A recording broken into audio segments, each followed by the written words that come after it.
Examinando las teorías físicas de la relatividad, la teoría cuántica de campos o incluso la de los universos paralelos, encontramos razones teóricas importantes para considerar la posibilidad de que algún día podamos realizar viajes en el tiempo.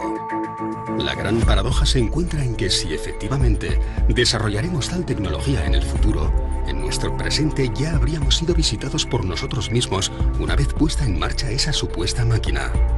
Para algunos científicos, si nadie proveniente del futuro ha logrado llegar hasta aquí, podría deberse a que nuestra raza, la humana, se agotará, se extinguirá antes de llegar a tal grado de evolución tecnológica. Pero existe otra posibilidad, y es que esos viajes en el espacio-tiempo ya se hayan producido y hayamos sido visitados por nuestros hermanos del futuro.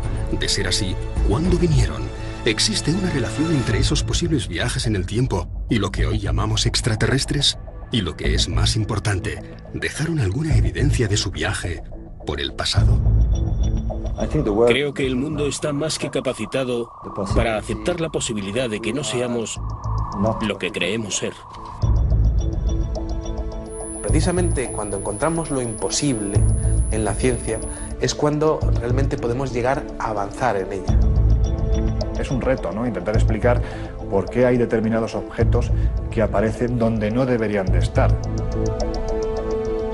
Cuando empiezan a aparecer las mismas piezas en otras partes del mundo, pues yo creo que ya deberían ser objeto de estudio.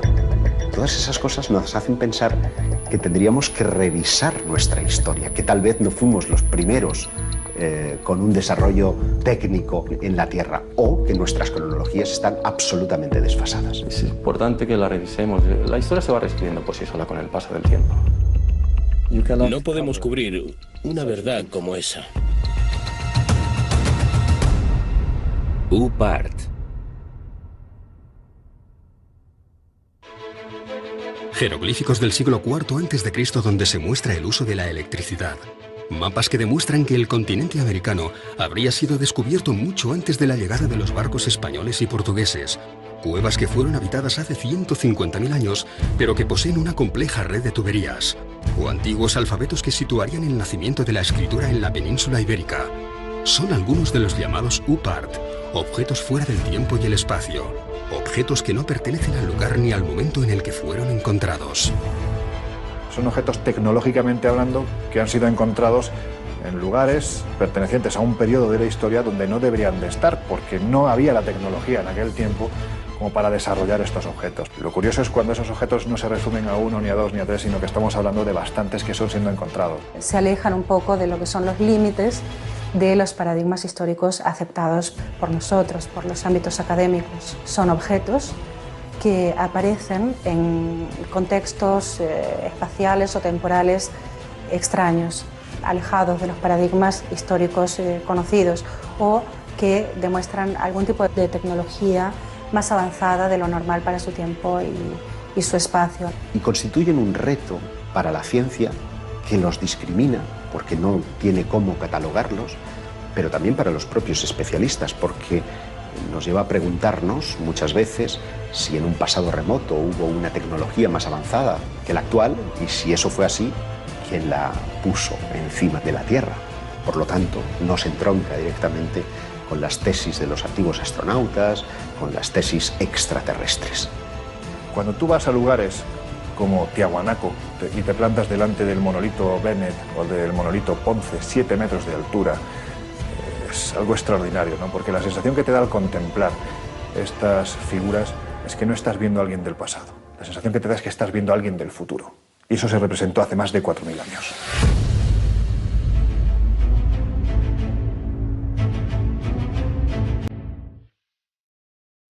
A principios de los años 70, en la mina de carbón de Ottosdal, en Sudáfrica, se trabaja sobre un estrato de 2.800 millones de años.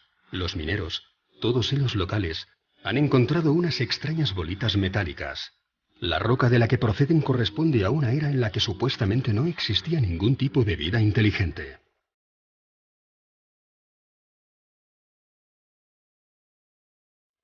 Los orígenes del hombre se remontan a más o menos a los 40.000, 50.000, 100.000 años. Estamos hablando de una cantidad de tiempo lo suficientemente importante como para desestimar cualquier tipo de intervención humana en su proceso de creación. Me parece delirante la cronología, porque es que la cronología que tienen no existía ni el primer continente conocido por nosotros, que es de hace 1.100 millones de años, me parece. Y esto está datado en estratos geológicos anteriores incluso, de 2.800 millones de años. Las esferas son pequeñas, de apenas 2 centímetros de diámetro, y tienen 3 líneas perfectas grabadas sobre su superficie. Están completamente pulidas, algunas de ellas tienen unas líneas paralelas, 3 líneas paralelas, y quizá lo curioso sea que parecen un producto terminado. El problema es quién estaba manufacturando productos hace 3 millones de años. No son naturales. La naturaleza hace formas muy caprichosas, pero aquellos surcos así, para mí esos surcos no son naturales, son hechos por alguien. Michael Cremo y Richard Thompson, tras someterlas a estudio, llegaron a la conclusión de que no podían ser de origen natural. Su exterior está formado por una aleación de acero y níquel imposible de encontrar en la naturaleza. Son líneas extremadamente perfectas y su interior parece estar hueco. En el momento en que hicieron un análisis por rayos X, empezaron a encontrar con que el núcleo de las esferas tenía peso negativo o densidad negativa. Así que eso es antimateria. Algunas de las esferas diseccionadas albergaban en su núcleo un material esponjoso desconocido que al entrar en contacto con el oxígeno se desvanecía rápidamente. Pero además tienen una marquita en su ecuador y tienen un agujero. ¿Será que fueron las semillas de vida aquí en el planeta Tierra? ¿Podrían ser las transportadoras de las semillas de vida para nuestro planeta? Se encontraron algunas moléculas orgánicas en su interior. Por tanto, podría ser una explicación de la teoría de la panspermia. Podrían haber sido depositadas aquí hace millones de años, para dar lugar a toda la biodiversidad que conocemos hoy en día. El Instituto Espacial de California, tras varios análisis, declaró: el equilibrio es tan perfecto que excede nuestras actuales tecnologías de medición. Mientras que los estudios de la NASA concluyeron que el único modo de crear un objeto similar, si existiese la tecnología para hacerlo, sería bajo gravedad cero. A pesar de los datos obtenidos, las esferas de Sudáfrica no han sido nunca consideradas como objeto de estudio para la ciencia más clásica y ortodoxa. Para estos estamentos, se trata de un simple capricho de la naturaleza. Curiosamente, de ser así, estaríamos ante el primer caso en que la comunidad científica internacional afirma que la naturaleza ha generado formas perfectas. Todos los grandes descubrimientos de la humanidad parecen tener algún tipo de relación con quienes nos visitan.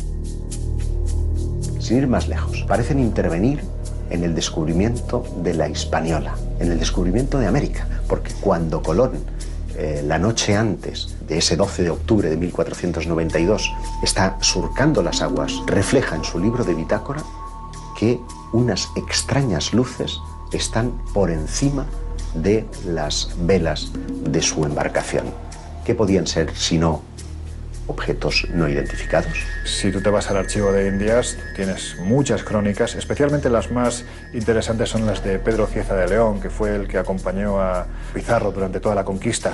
Y ahí tienes historias rayanas con lo ufológico, o por lo menos que a día de hoy, en nuestro siglo XXI, seguramente más de uno interpretaría con la aparición de un objeto luminoso en los cielos, ¿no? Por ejemplo, cuando Pedro Cieza de León es el primero que describe en el desierto de Nazca hay unas extrañas líneas bueno, pues que los nativos van allí para venerar, para adorar. Pero lo que es curioso es cuando Pedro Cieza de León se sube a una de las lomas donde mejor se ve alguna de las figuras y asegura que los nativos y él empiezan a observar una serie de soles que se mueven en los cielos. Es decir, hay algo en el cielo que no es un solo sol, sino que hay más que se están moviendo y que parecen estar jugando alrededor de ese enigma tan maravilloso y tan descomunal como son las líneas de Nazca. Y esto está escrito en las crónicas de Indias, ¿no? Por lo tanto, parto de la idea de que en aquel momento, más que alucinaciones, pues algo deberían de estar viendo. Y ese algo, como decía Cieza de León, eran soles que se movían en el cielo.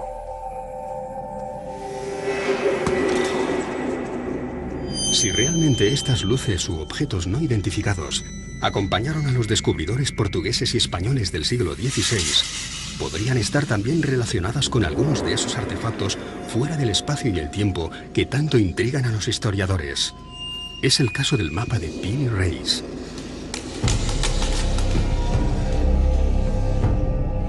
Nueve años después del descubrimiento de América, un corsario llamado Kemal Reis capturó 7 naves junto a las costas españolas. Alguno de los hombres que acompañó a Cristóbal Colón se encontraba entre los prisioneros que fueron interrogados por el pirata. Así que encomendó a su sobrino, el almirante Piri Reis, que confeccionase un mapa del mundo conocido, basándose en el relato de aquellos españoles cautivos. El resultado es un mapa pintado sobre cuero de gacela con todo tipo de detalles, dibujos y anotaciones en las que afirma haber obtenido la información de 24 mapas distintos. Uno de ellos perteneciente a Cristóbal Colón, alguno de la época tolemaica e incluso algunos provenientes de lo que él llamó los antiguos reyes del mar. Piri Reis afirma que sus fuentes son muy anteriores y eso nos estaría dando unos datos que, por supuesto, romperían completamente, ¿no?, con la ortodoxia, ya no sobre los chinos o los polinesios, que sí que ya llegaron por lo menos 500 años antes que Cristóbal Colón, pero datos mucho más antiguos todavía. Pero llama mucho la atención algunos detalles que ya no existían en aquel entonces, o que no se habían descubierto, ¿no?, como es el tema de la Antártida, ¿no?, que hace la Antártida allí, ¿no?, en un mapa confeccionado encima de cuero de gacela, ¿no? O se ven, lo más importante a veces quizás incluso son los dibujos de animales. Allí, por ejemplo, se aprecian llamas encima de los Andes y todavía no se había llegado a aquella zona. ¿Cómo es posible que ya apareciera identificado como tal? Las Islas Malvinas, la desembocadura del río Amazonas o el cauce de algunos ríos del interior del continente africano son algunos de los territorios que no deberían aparecer en un mapa de principios del siglo XVI. Nuevamente nos encontramos ante una pieza que hace temblar algunos de los principios más sólidos de la historia convencional. No solo el mapa de Piri Reis, sino muchos otros mapas anteriores muestran las costas americanas y, sin embargo, la ciencia, los historiadores, siguen diciendo que América fue descubierta en 1492. Naturalmente, esos mapas anteriores han sido validados por esos mismos científicos. No es un contrasentido que sigamos diciendo que Colón fue el descubridor de América. En mi opinión, fue el que mejor marketing tuvo. América no es un continente que se haya descubierto en el año 1492.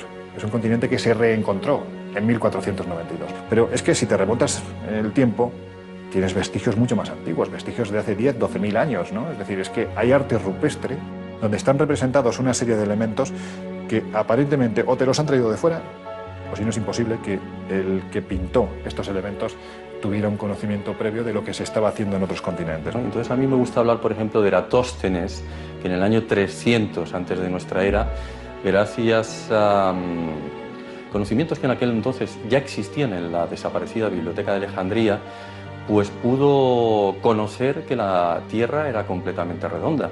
Y sin embargo aquello, como se sabe, lo perdimos con el paso del tiempo. Fue primero Agustín de Hipona el que empezó a decir que la Tierra no podía ser redonda, porque si así fuera la gente que estuviera abajo se caería. Fueron muchos los tesoros arqueológicos que, una vez descubierto o redescubierto el Nuevo Mundo, pasaron desapercibidos para aquellos navegantes portugueses y españoles del siglo XVI. Algunos, como las llamadas piedras de Ica, mantuvieron ocultos sus secretos hasta nuestros días, como si estos Supart tuviesen la extraña manía de dinamitar todas las cronologías de la historia del ser humano, como si estuvieran allí con la clara intención de hacernos dudar.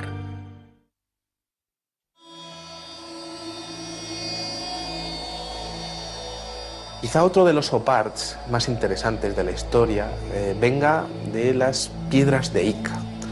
Estos son unas piedras, unos cantos rodados que están marcados, que están pulidos, perfectamente pulidos, y que tienen unos extraños dibujos en su interior. Esas piedras están mostrando diferentes estados del desarrollo de diferentes dinosaurios. Están exponiendo conocimientos muy exhaustivos sobre operaciones prácticamente a corazón abierto. Grandes dinosaurios que están siendo cazados por los hombres de aquella época.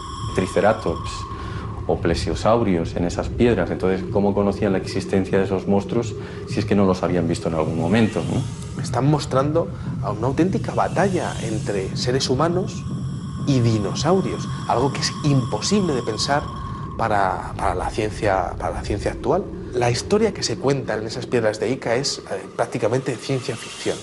fueron descubiertas en Perú en 1966 por el Dr. Cabrera, hombre de ciencias que rápidamente se percató de que las escenas que contenían no podían haber sido descritas por una cultura anterior al descubrimiento. La mayor colección de esas piedras, más de 300, se encuentra hoy en día en Barcelona. Transfusiones de sangre, trasplantes de órganos, lentes, catalejos e incluso telescopios. Para el Dr. Cabrera solo cabían dos opciones. O una antigua civilización poseía una tecnología capaz de romper con todas las cronologías oficiales de nuestra evolución, o alguien proveniente de las estrellas y de un mundo infinitamente más desarrollado que el nuestro les hizo entrega de estos conocimientos hace miles de años. Una de las piedras muestra que de una mujer embarazada, de la sangre de una mujer embarazada, va una especie de sonda y que está comunicada con una persona a la que le están haciendo una extracción de corazón. Cuando se descubrieron esas piedras, no se sabía que la sangre de las embarazadas podría mejorar y evitar el tema del rechazo a órganos nuevos. Eso no se sabía cuando se estaban extrayendo esas piedras. Y en esas piedras, encontradas en estratos que tienen millones y millones de años, aparece perfectamente descrita. Si tenemos que barajar la posibilidad de que hace miles de años alguien hacía trasplantes de órganos, y no solo eso, además el paciente no se le moría, estamos hablando de alguien con una tecnología excesivamente avanzada. ¿Quién puede ser? Sinceramente, a mí, salvo los dioses, no se me ocurre nadie más.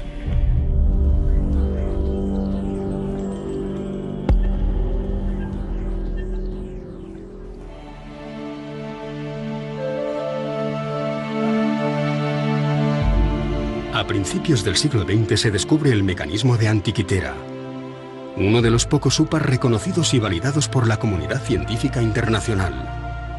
Una calculadora mecánica de bronce cubierta de signos e inscripciones en griego antiguo, que fue diseñada para calcular con total precisión los movimientos del Sol, la Luna y de otros cuerpos celestes como Mercurio o Venus.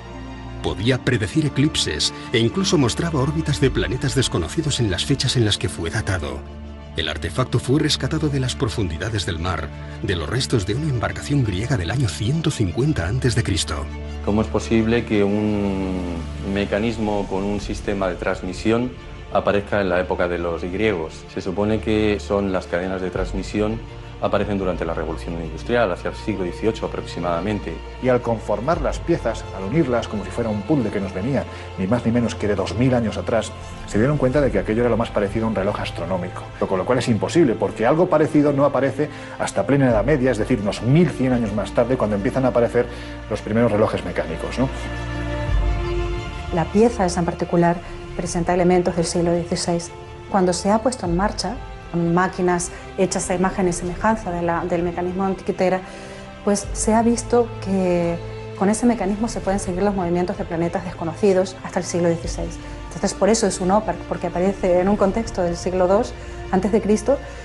una máquina en la que se puede observar los movimientos de planetas desconocidos entonces. Lo que denotaba este hallazgo es que había servido, pues por ejemplo, para calcular los eclipses, los movimientos de los planetas, los movimientos del Sol, de la Luna, fenómenos astronómicos como solsticios, como equinoccios, en un tiempo en el que en teoría ese objeto no tenía que existir. ¿Qué hace una máquina propia de la revolución industrial en un barco anterior a nuestra era?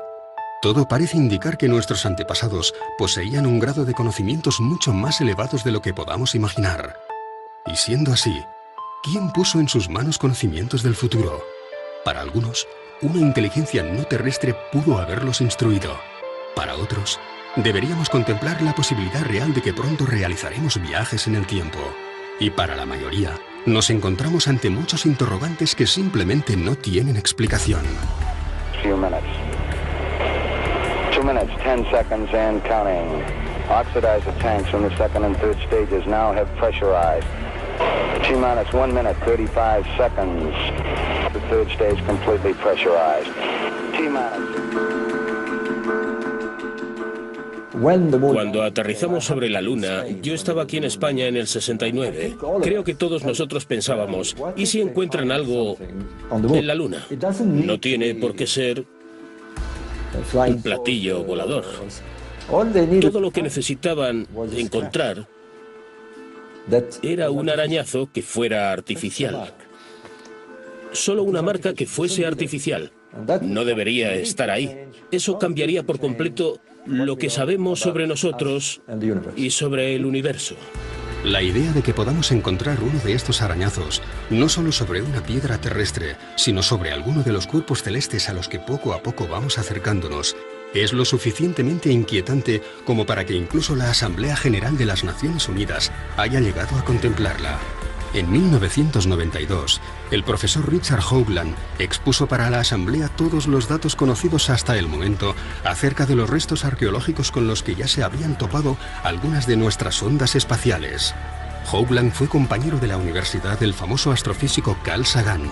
Trabajó como consultor para la NASA y para la cadena de televisión CBS, acompañando todas las grandes misiones espaciales, como la Mariner, la Voyager o la Pioneer.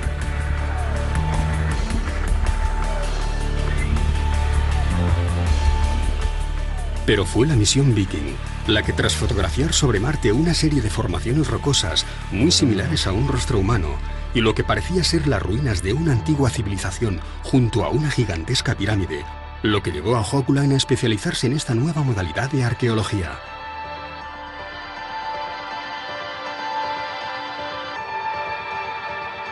Y en un seguimiento de aquello que encontró en Marte acerca de una posible civilización avanzada varios millones de años atrás que podrían tener relación con nosotros.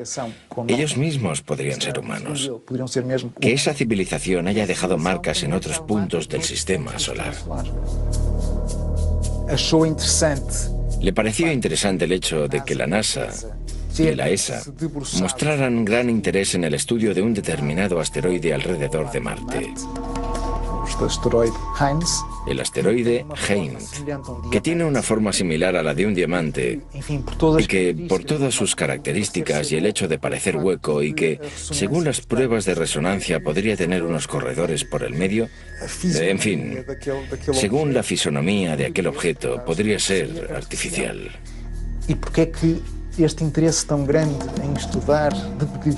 ¿Por qué ese interés por estudiar desde diferentes puntos de vista este pequeño asteroide? Siguiendo la hipótesis de que podría ser artificial, podría haber sido una estación espacial que estuviera allí como una ruina ambulante, aún en los tiempos de hoy, muy destruida pero aún a la deriva, a la espera de que alguien la encuentre. Si queremos, ya la encontró la NASA. Nosotros somos una partícula apenas en el universo, así que sería muy antropocentrista, ¿no? O antropocéntrico pensar que no hay nada más allá. De momento no hay pruebas contundentes de estructuras, sí de vida en otros planetas, pero no me extrañaría nada porque yo estoy convencida de que no estamos solos en el universo.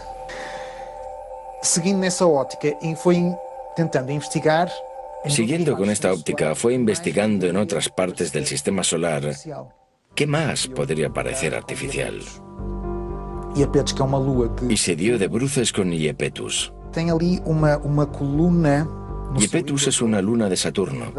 Tiene una columna en su ecuador que sugiere que dos partes se ensamblaron. Visto en perspectiva, se distingue que la luna no es totalmente redonda. Tiene aristas. ¿Cómo es que un satélite natural tiene aristas? Por otro lado, tiene una serie de pequeñas semejanzas con una estructura que estuviera cediendo. Buscó ejemplos de otras estructuras hexagonales para dar a entender que aquello efectivamente podría ser artificial, haber sido construido desde dentro con diferentes hexágonos, formando una estructura que habría ido cediendo a lo largo de millares y millares y millares de años. Es gracioso también su parecido con la llamada Estrella de la Muerte de George Lucas, de la película La Guerra de las Galaxias. Y él cuestiona, ¿qué sabía George Lucas que nosotros no sabemos? Levanta varias hipótesis. Aquello podría ser una base científica, podría ser un hotel. Él lo llama Luna con vistas. Un lugar único en el sistema solar, con vistas al gran planeta Saturno. Algo espectacular.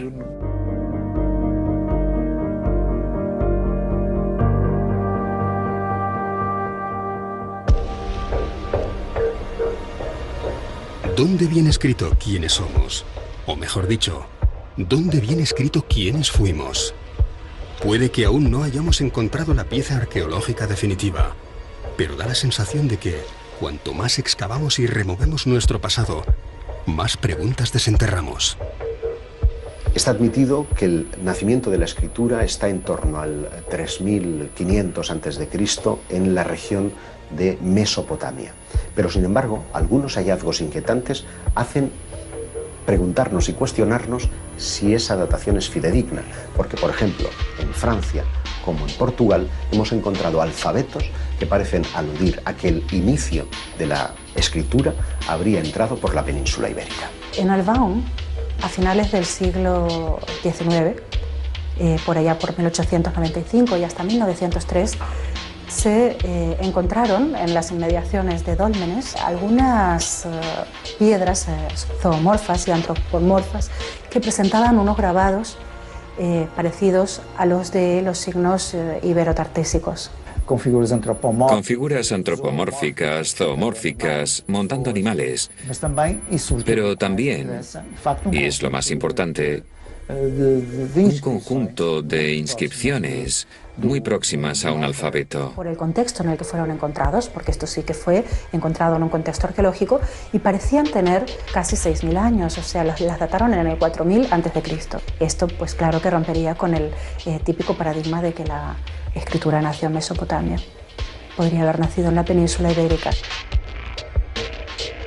Unos años más tarde, en los años 20, creo que fue en 1924, se encontraron los famosos signos de Glosel cerca de Vichy, en Francia, que también se parecían, curiosamente, a estos signos iberotartésicos y a los signos de Albaon. Y increíblemente, Glosel dio fechas de hasta 17.000 años. A mí me parece curioso constatar cómo Albaon, al extremo de una línea imaginaria, hasta Glosel, que está situado en Francia, pero en los Pirineos, es el punto de partida y de final de una línea que tiene dos relaciones claras. Una con los megalíticos. En toda esa línea vamos a encontrar dólmenes y menires como si fueran mojones que van marcando una ruta específica. Una ruta, y es curioso, que tiene que ver con los objetos volantes no identificados. Un investigador galo, Aimé Michel, constató cómo todos los avistamientos que se producían en un solo día, en la década de los 60, parecían estar describiendo líneas rectas sobre los mapas. La más importante de todas ellas tenía su inicio en Vichy, en Francia, donde se descubrió el alfabeto de Glosel, y terminaba en Portugal, en Albaon.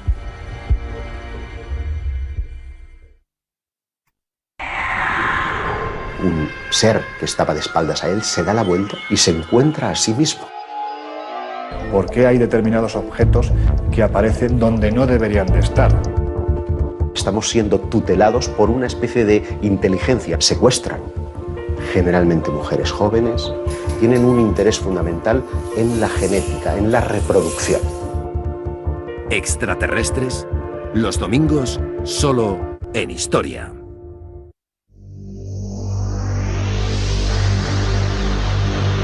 Uno de los oparts más interesantes es un tornillo que encontraron en una región de Rusia. Encontraron unas piedras que tenían 300 millones de años. De repente apareció un extraño fósil de lo que parecería ser un tornillo.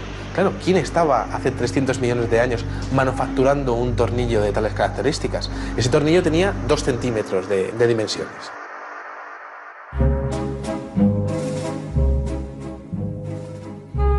Tres siglos antes del nacimiento de Cristo, el pensador griego Arquitas de Tarento inventa el tornillo. Y por insignificante que pueda parecernos hoy en día, gracias a él nos convertimos en una especie tecnológicamente inigualable.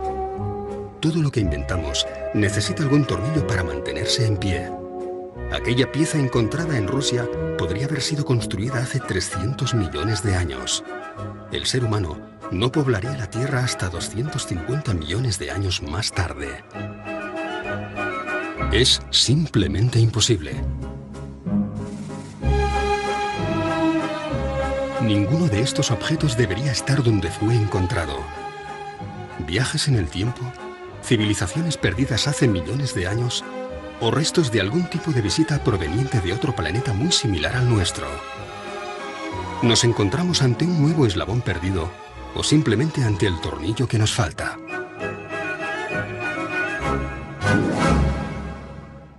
Si tú coges un metro, por ejemplo, como medida, y pones aquí al principio del metro 200.000 años, 200.000 que es nada, y pones aquí el año 2013 que estamos, hemos tenido en nuestra historia, creo, no sé si son 17 o 19 civilizaciones, fenicias, faraónicas, romanas, griegas, españolas, etcétera, etcétera. En los últimos 5.000 años, a esta escala de un metro, 200.000, y nosotros, las 17 o 19 civilizaciones que conocemos entran en 3 milímetros. 3 milímetros entran 17 o 19 civilizaciones.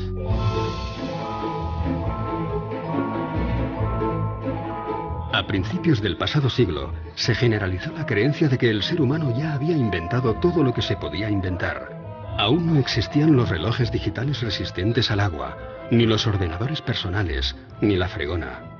Einstein aún no había desarrollado la teoría de la relatividad, no existía la máquina de coser, y los microchips y el láser no formaban parte ni de la ciencia ficción. ¿Cómo reaccionaría una persona de 1903 al encontrarse ante un ascensor, unos prismáticos o unos auriculares? Seguramente del mismo modo que nosotros, hoy, reaccionamos ante una serie de objetos que no logramos catalogar. Los UPART no solamente ponen en jaque a la ciencia más convencional, sino que desafían toda la lógica de nuestro evolucionado siglo XXI. Esto es un teléfono móvil que mi hija que llama eso un dinosaurio, pero en fin, es un teléfono móvil. Si yo cojo este teléfono móvil y lo voy atrás en el tiempo, no mucho, a 70 años, y tengo una mesa de 4 genios, Von Braun, Oppenheimer, Fermi, Einstein, y le pongo eso en la mesa. Y lo miran, le digo, ¿qué es? Son genios, cuidado. No sabe. Desde siempre creo que el ser humano ha tenido miedo a lo desconocido, ha tenido temor a los cambios, a la evolución de sus creencias. Por lo tanto, yo creo que no es nada raro que ante la aparición de un OPART sientan este miedo, porque esto podría traspasar los límites de los paradigmas históricos que eran aceptados hasta entonces. Si encontramos un artefacto que pueda probar, ¿quién sabe? Que ha habido visitas extraterrestres. La gran pregunta es ¿cómo y quién se va a hacer cargo de ello? Entonces es incómodo para la ciencia, pero es incómodo también para los especialistas más heterodoxos. ¿Y dónde radica precisamente su esplendor? Pues en que revela un nivel de tecnología impropio para la época en la que fueron encontrados. A la gente no le gustan los cambios. Estos son templos mortuorios, esto es tal y esto es cual. No, no podemos. No podemos porque necesitamos entender qué hacemos en este planeta. Necesitamos saber por qué estamos aquí, de dónde venimos, por qué somos tan diferentes del resto de la naturaleza. Y si eso nos conduce a algo más, si nos conduce a otro tipo de conexiones, ¿por qué no? Podríamos estar conectados con el cosmos.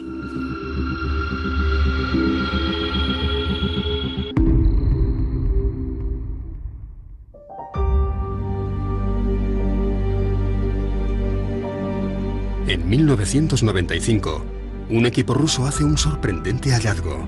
Una enorme losa de piedra que parece mostrar un mapa tridimensional de los montes Urales.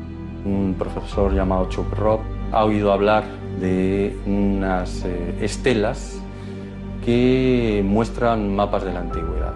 Es una estela de 1,5 metros aproximadamente, la trasladan directamente de ese lugar a la universidad, la empiezan a analizar y descubren que aquello tiene 3 capas geológicas totalmente distintas y que lo que están viendo en realidad es un mapa, pero un mapa tridimensional, un mapa donde se muestran las montañas, los ríos, se muestra la zona en la que se encuentran ellos en todo momento.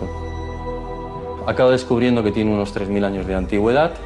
Los norteamericanos, que fueron los siguientes que analizaron el mapa del creador, dijeron que para poder confeccionar ese mapa, los que lo hicieron deberían haberlo visto desde el cielo. No lo sé, esto es como Nazca, ¿no? ¿Realmente se necesita llegar hasta el cielo para realizar una serie de figuras en el suelo? ¿Quién sabe, no? Un UPART es un objeto que se encuentra fuera de lugar o incluso fuera de su tiempo. Por ejemplo, en el siglo XIX los periódicos estaban repletos de casos de cadenas de oro o de monedas u otros objetos, incluso una campana que supuestamente habían encontrado en una mina de carbón. Por lo tanto, tendría millones de años de edad. Se publicó un libro que se llamaba Forbidden Archaeology, donde se recogen casos de UPARTs, no solo de objetos artificiales que muestran algún tipo de inteligencia avanzada, sino también de herramientas prehistóricas encontradas en estratos en la Tierra donde no deberían estar. Este libro es muy interesante porque muestra la posibilidad de que las civilizaciones empezaron muchos años o quizás 1 millón de años antes de la aparición del hombre en la Tierra, según las teorías oficiales. Uno de los casos recogidos en el libro de la arqueología prohibida es el de una pequeña lente de vidrio extraída por los arqueólogos en Egipto.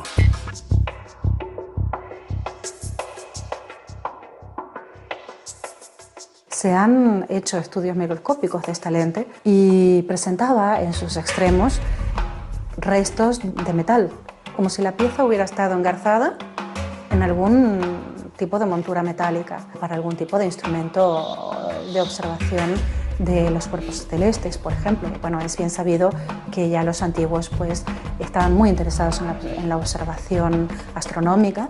Prácticamente casi todos los aspectos de su vida se regían en torno a estos conocimientos. A mí no me extrañaría nada que hubieran creado algún tipo de mecanismo para una mejor observación del cosmos. El problema es que parece ser que para conseguir este material se necesitaba un punto de fusión que en el momento no se podía conseguir.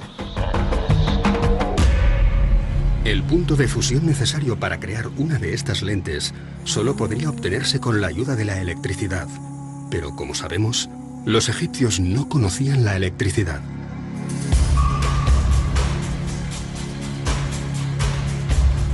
En 1931, Wilhelm König encuentra en unas excavaciones unas extrañas vasijas con unos hierros en su interior. Lo primero que observas es que es una vasija que contiene hierro y cobre. En el año 2000 se empezaron a hacer pruebas y se dieron cuenta de que se trataba de una pila antigua. Esa vasija contiene los elementos indispensables para generar electricidad de poco voltaje. Nos da un voltaje ínfimo, un voltaje muy pequeño. Lo que pasa es que ese tipo de pilas, si las unes en serie, el voltaje ya evidentemente se acentúa, es decir, vamos sumando. Para muchos es considerado la primera pila eléctrica de la historia. Se supone que fue Volta, en el año 1800, el primero que nos mostró una pila moderna, ¿no? Que muestran que los conocimientos de la electricidad ya existían en aquel entonces, ¿no? O joyas como las joyas de Tutankamón y otros faraones, donde se observa galvanización, la mezcla del oro con la plata, y que eso es imposible, salvo que se conozca la electricidad. Llegando a una gran conclusión para todo esto, supongamos que sabemos que hemos sido visitados por extraterrestres. Vale. ¿Se va a caer el cielo sobre nuestras cabezas? No. Intentaremos seguir investigando quiénes fueron. Para mí es algo maravilloso. No estamos solos.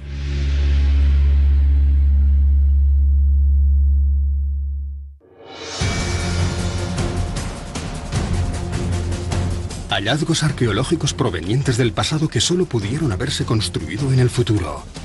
Mapas, escritos, extraños artefactos que nos hablan de piezas imposibles de encajar en los libros de historia. Nos encontramos ante las posibles evidencias de que nuestra tecnología será capaz de viajar en el tiempo. ¿Alguien, antes que nosotros, pudo haber poblado este mismo planeta? ¿O simplemente pasaron por aquí de visita.